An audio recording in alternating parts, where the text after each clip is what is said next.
You are listening to thedailybread.com. Let me tell you something. I'm stoked that you are here. I'm grateful that you are giving us your attention right now. And I'm going to do everything I can to bring you the light, to bring you the love, to bring you the leadership that you need now more than ever. But I can't do it by myself. I had to enlist some of the smartest, brightest, best people I know. And today I have with me Mr. Harold Green. What is up, my man? What's up? What's up, everybody? Yes, sir. Yes, sir. This is the guy from the Stop Doing What You Hate podcast. He's got a smooth radio voice. I'm gonna have to keep up with you, man, because I know All you're right. you're radio ready. All right. Let's So get what's it. good, man? What's good in your world? I'm so glad that you're here. This is the first time that we do a face-to-face Zoom, even though we've been working together for months and months and months. And dude, Right. what are you seeing right now? Because you're in the financial services industry, and all hell's breaking loose. So how do you deal with this? Well, man, you got to stay patient, first of all. And it's just a matter of being ready and staying ready. So, I've been telling my clients for a long time that this was coming down the pipe.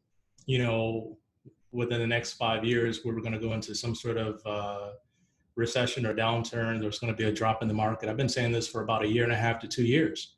And so it was just a matter of getting the clients ready for it, bracing them for it, making sure we build out the portfolios for it, making sure that we had our game plan in place so that if anything were to happen, we could just execute the game plan. And so I think that's my main mantra, is to have a plan in place so that when things go wrong, you can simply execute that plan. And then when things are going great, you can execute that plan. So I'm a planner at heart. I always try to stay 2 to 3 steps ahead of the game.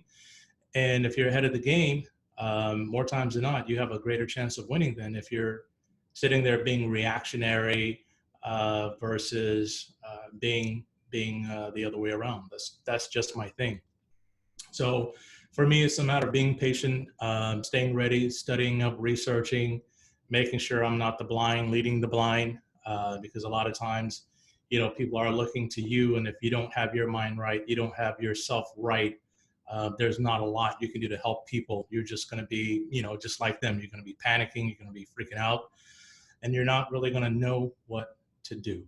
So it's a matter of just being ready and staying ready. Okay. Man, let's talk about this a little bit. You're saying that by planning and preparing, you put yourself in a better position. So, what else are you doing, man? Because I can't imagine, like, I know you must have been receiving panicked calls, people losing their minds. And so, how do you stay positive when all this craziness is going on? No, JR, you know what, man? I'm going to tell you something straight up, and I'm very thankful for this. I'm very humbled by this. And my main thing is just to stay humble and to stay helpful. If I can stay humble and helpful, that goes a long way.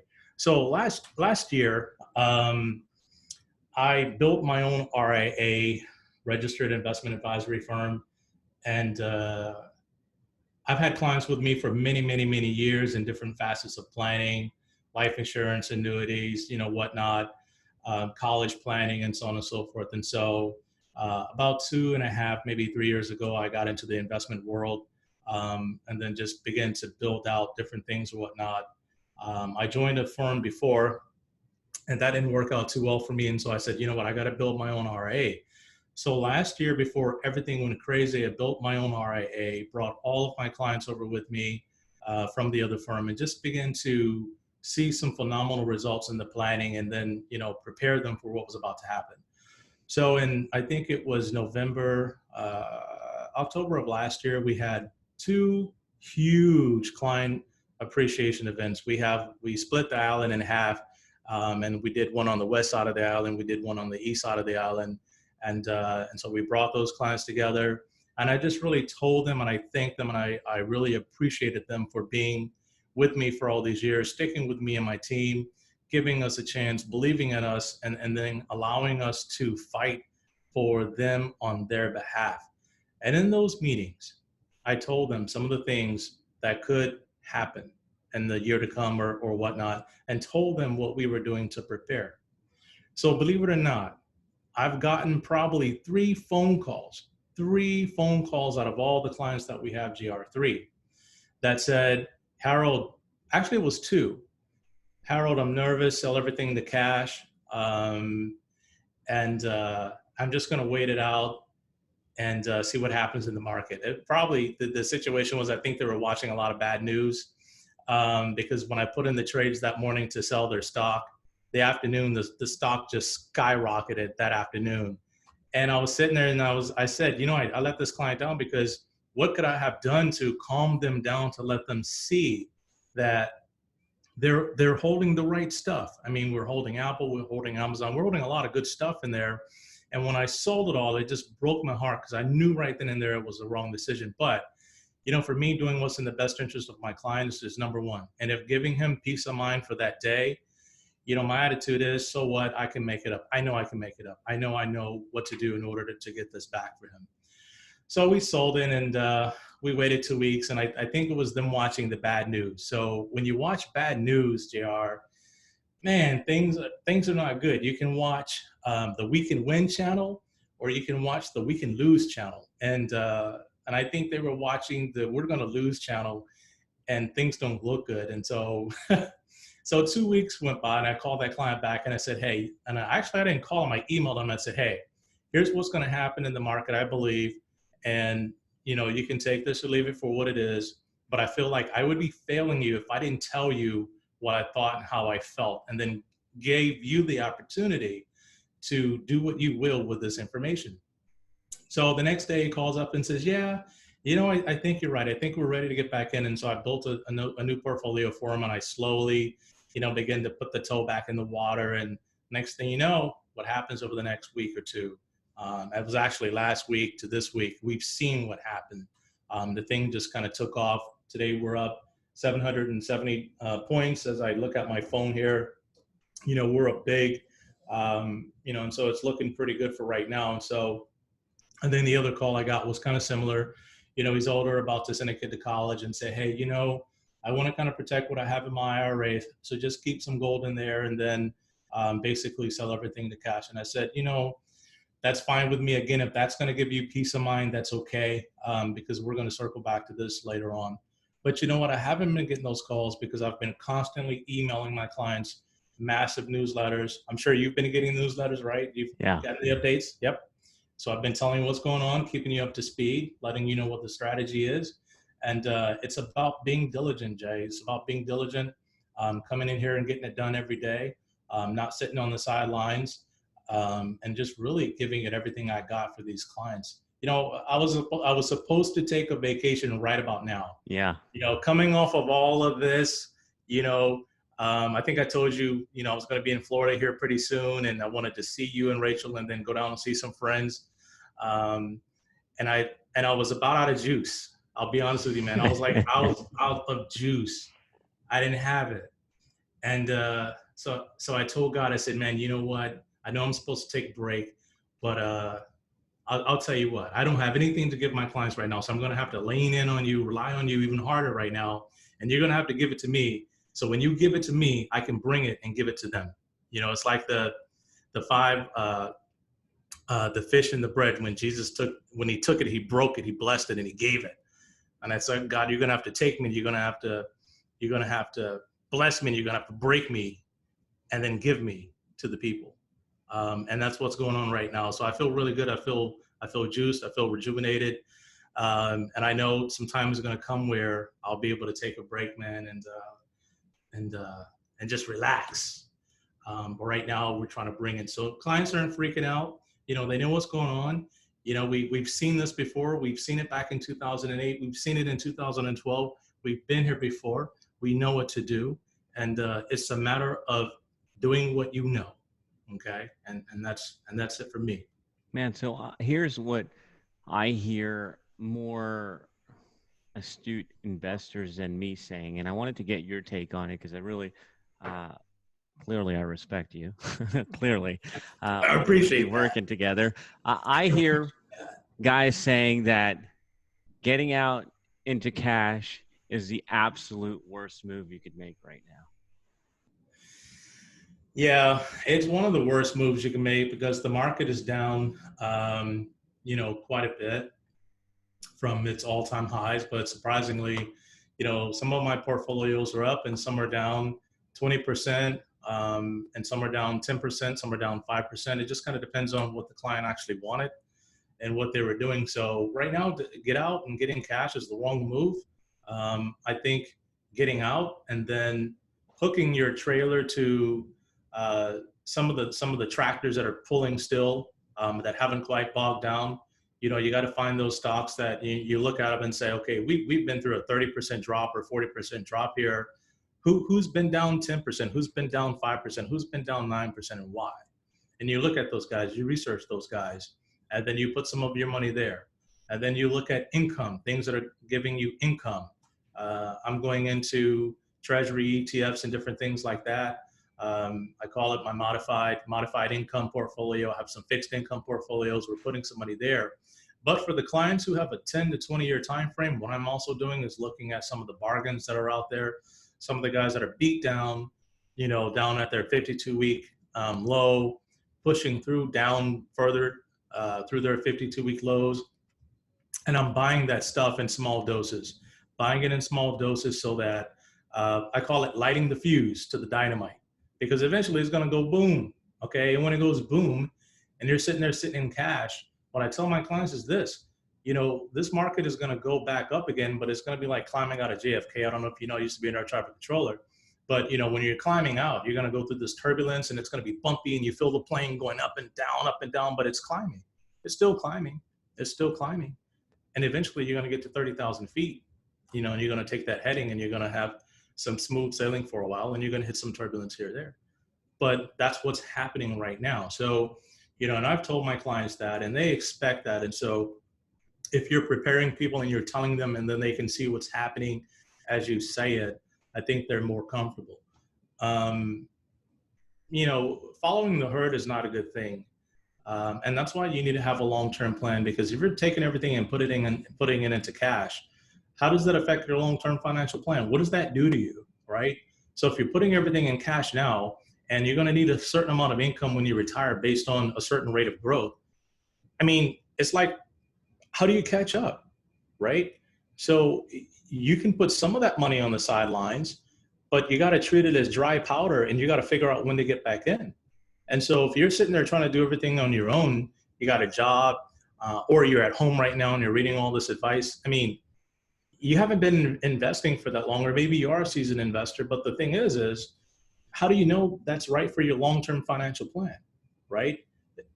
So when you're making these moves in your portfolios, they have to be made according to your long-term financial plan, not just what some guy says on TV or what you read in a news article or something like that. And so that would be my 2 cents for the guy who says, put it all in cash and then wait. If you're doing it yourself, maybe that's what you're doing. But if you're working with someone and they're telling you that, Right. that's the lazy man's game right there, due to the fact that we're still collecting our fees on your portfolio, and that's the truth. Okay. So whether you're charging 1%, 1.5%, if you're sitting there all in cash, your advisor is still getting paid, right? So if your advisor is getting paid and you're sitting there in cash, maybe that's not the right thing to do. Maybe you should pull it out and put it in the bank if you're going to put it in cash and then put it back in order to reduce your fee. So that's something you're going to have to think about. And so you talked about people watching the news and the craziness and negativity. How do you protect the 6 inches between your ears from all that negativity penetrating into your mind? Man, it's interesting because I'll wake up and my routine varies from day to day. Sometimes I'll wake up early and I'm making trades for my clients, looking at their portfolios, watching that stuff, thinking about their long-term financial plan. And then what I'll do is I'll get into my journaling. So my motto is dream, plan, accomplish. I write that down at the very top. I write today's date. I write dream. I write plan, and I write accomplish. And so I think I'll take you back to February 29th, 2020. I wrote down at the top, dream plan accomplished. And I said, do not feel sorry for yourself, not for 1 minute. Okay. Don't feel sorry for yourself in your situation, not for 1 minute. I think me and my wife, I got into a little bit of an argument about something, and you know, we work together. She's my CPA in the company, my accountant. She does all the books. She sees the money coming in the house, out the house, in the company, out the company. So I don't have a slush fund. I don't have a private, go, screw off account. She sees absolutely everything. So, we have to be on the same page about a lot of stuff. So I think we had this one argument about something stupid, and normally it's about something stupid when you argue anyway or disagree. And so I was just kind of feeling down about it because, I need my wife. I need her support. I need her love. I need her because, home is my shelter. And if you are warring at home and you have to go out and fight in the world, you're pretty much going to be, it's hard to win. It's one of the things I shared with her is we're going to have harmony in our home because I fight out there every single day, fighting in the investment world, fighting in the business world, fighting, with all the naysayers and the doubters. I mean, there's a lot of fight that goes on every single day. And so I wrote that, don't feel sorry for yourself. I wrote down, I'm with the Lord. He takes care of me and everything that concerns me. I have the ability to go where I like and do what I like. Nobody's hindering me. I'm a hardworking, diligent person that cares for and is deeply concerned with others. I wrote that down. And Jay, that's a little bit about, what goes into this head, in the morning before I come in and I fight and do battle, for the people I love, my clients and my family. And as far as watching the news, I watch the news. When you watch the news, you got to think about like propaganda. So you can watch Fox News, you watch CNN, you can watch CNBC.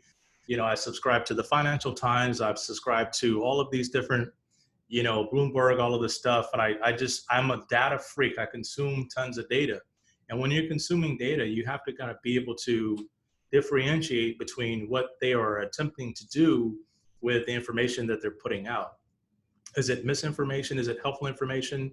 Is it, are they trying to cause anarchy or division? You said on one of your shows the other day, a house divided against itself, it can't stand. So there's people out there trying to divide this country. They love division. They love hate. They love to needle. They love to cause problems. It's like that stupid kid in class that was always acting up and you just wanted to frickin' punch him because you wanted to study and they're causing problems and you just want to knock them out at recess, right? So that's how you kind of have to look at the media in regards to what they're putting out there, right? And if you begin to say, well, yeah, I hate the president, I hate this, I hate that, the guy's a loser, I want him gone. I mean, what else you got to do, man? Like, you got to take care of yourself. You got to provide for yourself. I like government versus government. I like, knowing that I can do all things and nobody's going to hinder me. Being black, I've been told all my life, you're a minority. And, I'll tell you a quick story. My neighbor, I was downstairs washing my Audi one day when I had it. And she came by and she's all, a white lady. And she was, man, my white friends, I have to tell them sometimes about how racist they are and, how they should just give you guys a break and on and on. I said, you don't have to feel sorry for me. I'm washing an Audi. This is in Hawaii, baby. Black man in Hawaii washing an Audi and you're talking about white people need to feel sorry for me? You talking to the wrong dude right here. I got 2 kids, I'm raising them the best I can. I'm at home. My kids, they know who their dad is. They know where he is. They know what he's up to. They know what he's about, whether they, like it or not. I don't care. You don't need to feel sorry for me. And you don't say that to me. I don't need that. And so I understand where she was coming from being nice and all, and I've known her for a long time. I said, but I don't subscribe to that. I don't need to feel patronized. I don't need to feel somebody understands me. I don't care. I know what I got to do and I don't live by that. So, like I said, being an African-American, sometimes we get looked at like that. And so, a lot of the people that I work with don't even know I'm black until they see me, You Yeah. think I'm a white guy, right? Harold So Green. Harold Gray. I like green. Yeah. So That's the guy I want working with me, Harold Green. yeah, yeah. So that's just some of my experiences that I've faced, but yeah, you can't let that trash get in your head and let it bother you, and let that just destroy your game plan. I talk to my family about that all the time. I grew up in the South. I faced racism a lot when I was a kid. Um, I was one of the smartest black kids in the whole school, but I didn't apply myself the way I should, and so therefore, things were against me not because people were against me, but just because I wasn't doing what I needed to do. You know, Proverbs talks about the foolishness of man subverts his ways, and then his heart is resentful against God. It's like, God, why? God, why? And God's like, you're stupid. This is not about me punishing you. This is more about your stupidity, um, versus me punishing you or not giving you what you need. I've given you everything that you need to be successful, but we ruin our own lives. We're our own worst enemy sometimes. And so that's how I have to keep these things in my head, and make sure that I'm not, going outside of this information. Yeah. Love it, man. So we're coming up on the last few minutes, and I have a couple more questions. So Can I let's see talk which one that I want to go. much? Sorry about You, that. this is your job talking right now. This is what you're supposed to be doing. What do you think I invited you here for? To be silent? No, just look at your pretty face, man. All right. So when we're thinking about, or when you're thinking about this time right now, what is the opportunity you're most excited about? Man, the opportunity that I'm most excited about, um, I have a folder called opportunities, and I have things written down in there, opportunities that I can go and try to take advantage of right now. But the biggest opportunity is going to be looking at the landscape of the country and to see how things shift, and then to see how people are repositioned in other jobs and different things like that. But the biggest opportunity is in my rapid retire program, where I tell people we're going to put you in position to retire 5 to 10 years sooner than the average person.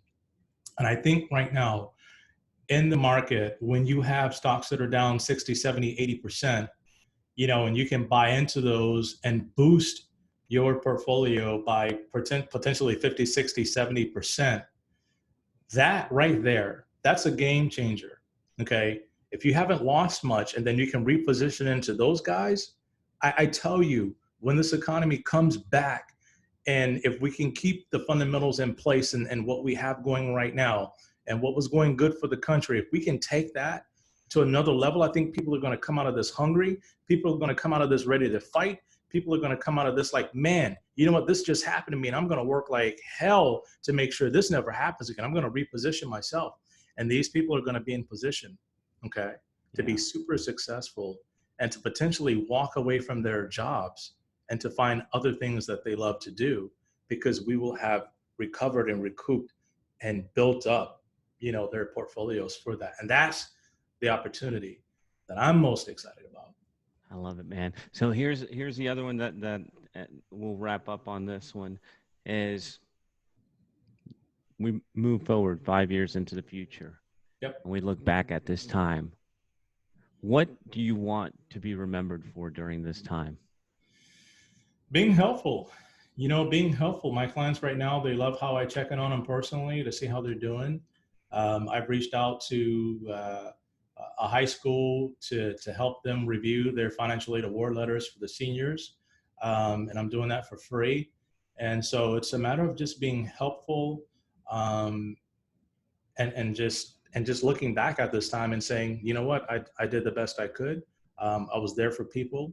I was there for my clients, and that's what I want to be remembered the most by, how I help calm them down and help grab them by the hand and help walk them through all of this craziness that's going on right now. And that's what I want people to remember the most. Bro, I love it. We got a couple minutes. Anything else you want to say as we're wrapping up? No, just stay focused, man, and one of the things I started doing is putting sticky pads around the house. I got one on my desk. The one on my desk says diligence. The one on my mirror at home, I think it also says diligence. Um, I think the one on my dresser says discipline. I got one on the drawer by my bed, on the dresser by the bed. It's more of a spiritual thing to kind of help me remember. So when I go to bed and I sleep, I tend to think these thoughts as I go to bed. And so I just want to tell people, figure out, how to stay in the game. Don't quit. Don't give up. It's okay to take breaks here and there, but, keep fighting. And we are going to come out of this bigger, better, stronger. And so it's just going to be up to you how you come out of this. It's not going to be up to the stimulus check you get. It's not going to be up to any of that. It's going to be up to you and you alone in regards to how you come out of this. And that's my message, man. Love it. Mr. Harold Green, the Stop Doing What You Hate show, one of the Podcast Factory family, a guy that I love and highly recommend you listen to. In fact, you're one of Cupcake's top 2 shows. Really? Yeah, when she was able to go to the gym, she comes home quoting you. And I'm like, good God, yeah. Sorry, man. Little secret. And she's like, well, Harold was saying this. And I'm like, yeah, that's kind of why we're dealing with Harold. That's I got that right from the beginning. But Mr. Harold Green, the Stop Doing What You Hate show, you are listening to thedailybreadproject.com. We bring you the light. We bring you the positivity. We bring you the nourishment you need in these rough times. Thank you for tuning in, and we'll be back next time.